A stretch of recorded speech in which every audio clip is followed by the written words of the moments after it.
ಸುಮಾರು 180 ಜನ ಕೊಟ್ಟಿದ್ದಾರೆ. ಕೆಲವರು ನನಗೆ ವಾಕ್ ಮಾಡಬೇಕಾದ್ರು ಕೆಲವರು ತಿಳಿಸಿದ್ದಾರೆ.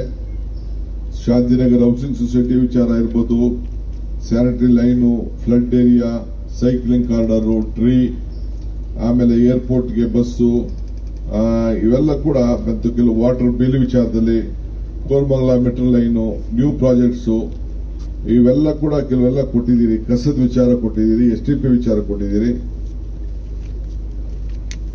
ಖಾತಾ ಕೊಟ್ಟಿದ್ದೀರಿ, ಬೆಳ್ಳಂದೂರು ಲೇಕ್ ಬಗ್ಗೆ ಕೊಟ್ಟಿದ್ದೀರಿ, ಡ್ರಗ್ ಅಡಿಕ್ಷನ್ ಬಗ್ಗೆ ತಿಳಿಸಿದ್ದೀರಿ, ಮಾಡೆಲ್ ಕಾರ್ಪೊರೇಷನ್ ಅದು ಕೂಡ ಮಾತಾಡಿದ್ದೀರಿ, ವೆಹಿಕಲ್ಗೆ ಯಾವ ರೀತಿ ಸೇರಬೇಕು, ಲಾಸ್ಟ್ ಮೈಲ್ ವೆಹಿಕಲ್ ಬಗ್ಗೆ ಹೇಳಿದಿರಿ, ಸ್ಕೂಲ್ಸ್ಗೆ ಯಾವ ರೀತಿ ಅಡಾಪ್ಟ್ ಮಾಡ್ಕೋಬಹುದು ಅಂತ ಹೇಳಿದಿರಿ.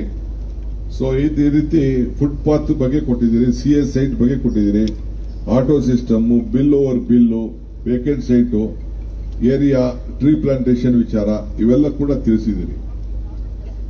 ನಾವು ಬಂದ ಮೇಲೆ 2 ವರ್ಷದಲ್ಲಿ ಬಹುಶಃ ನಾನೇನಾದ್ರು ತೀರ್ಮಾನ ಮಾಡಿದ್ದು ನೀವು ಹಿಸ್ಟ್ರಿಗೆ ಯಾರು ಹೋದ್ರೆ ಬಹುಶಃ ಯಾರೂ ಮಾಡ್ಲಿಕ್ಕೆ ಸಾಧ್ಯ ಇಲ್ಲ. ಅಷ್ಟು ನಾವು ಡಿಸಿಷನ್ಸ್ ತಗೊಂಡಿದ್ದೀವಿ. ಧೈರ್ಯವಾಗೂ ನಮ್ಮ ಅಧಿಕಾರಿಗಳು ನಾವೇನು ಹೇಳಿದೀವಿ ಅದನ್ನೆಲ್ಲ ಮಾಡಿದ್ದಾರೆ. ಸೊ ಪಬ್ಲಿಕ್ಗೂ ಗೊತ್ತಿದೆ, ಅಪೋಸಿಷನ್ ಪಾರ್ಟಿಗೂ ಗೊತ್ತಿದೆ. ಅಪೋಸಿಷನ್ ಪಾರ್ಟಿಯವರು ಕೂಡ ನನಗೆ ಬೆಂಗಳೂರಿನ 5 ಕಾರ್ಪೊರೇಷನ್ ಮಾಡಬೇಕಂದಾಗ ಅವರು ಕೂಡ ಸಹಕಾರ ಕೊಟ್ಟಿದ್ದಾರೆ. ಹೌಸ್ ಕಮಿಟಿ ಫಾರ್ಮ್ ಮಾಡಿದ್ದೆ, ಎಲ್ಲರ ಗ್ರೀವೆನ್ಸಸ್ ತಗೊಂಡಿದ್ದೆ, ಎಲ್ಲ ಮಾಡಿದ್ದೀನಿ.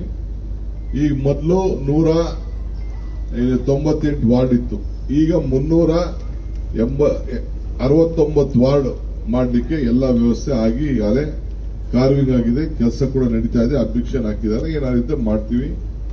ಸೊ 23ನೇ ತಾರೀಕು ಏಪ್ರಿಲ್ ಗವರ್ನರ್ ಅವರು ಸಿಗ್ನೇಚರ್ ಮಾಡಿದ್ರು. ಮೇ 15ನೇ ತಾರೀಕು ನೋಟಿಫಿಕೇಶನ್ ಮಾಡಿದೆ. ಸೆಪ್ಟೆಂಬರ್ 2ನೇ ತಾರೀಕು ಇದನ್ನ 5 ಕಾರ್ಪೊರೇಷನ್ಗೆ ಏರಿಯಾನ ಬೌಂಡ್ರಿನ ಫಿಕ್ಸ್ ಮಾಡಿದೆ.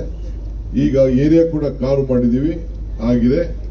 ಸೊ ಇದೊಂದು ಇಡೀ ದೇಶದಲ್ಲೇ ಯಾಕೆ ಇಷ್ಟು ಜಲ್ದಿ ಇದನ್ನ ಮಾಡಕ್ ಸಾಧ್ಯ ಅಂತ ಹೇಳಿ ಎಲ್ಲ ಪ್ರಶಂಸೆಯನ್ನ ವ್ಯಕ್ತಪಡಿಸಿದ್ದಾರೆ. ಅವರೆಲ್ಲರೂ ಕೂಡ ನಾನು ಥ್ಯಾಂಕ್ಸ್ ಹೇಳ್ತೀನಿ. ಈಗ ಕೆಲಸ 5 ಕಾರ್ಪೊರೇಷನ್ ಕಮಿಷನರ್ಗಳು ಮೊದಲು ಬರೀ ಮಹೇಶ್ವರ ಒಬ್ಬರಿದ್ರು, ಈಗ ಅವರು ಜಿಬಿಗಿದ್ದಾರೆ. 5 ಕಾರ್ಪೊರೇಷನ್ ಅವರು ಕೂಡ ಈಗ ಅದೇ ಕೆಲಸ ಪ್ರಾರಂಭ ಮಾಡಿದ್ದಾರೆ. ಪ್ರಾಬ್ಲಮ್ಸ್ ಇದೆ, ನನ್ನ ಪ್ರಾಬ್ಲಮ್ಸ್ ಇಲ್ಲ, ಎಲ್ಲ ಕಡೆ ಇಡೀ ದೇಶದಲ್ಲಿ ಎಲ್ಲ ಕಡೆ ಇದೆ.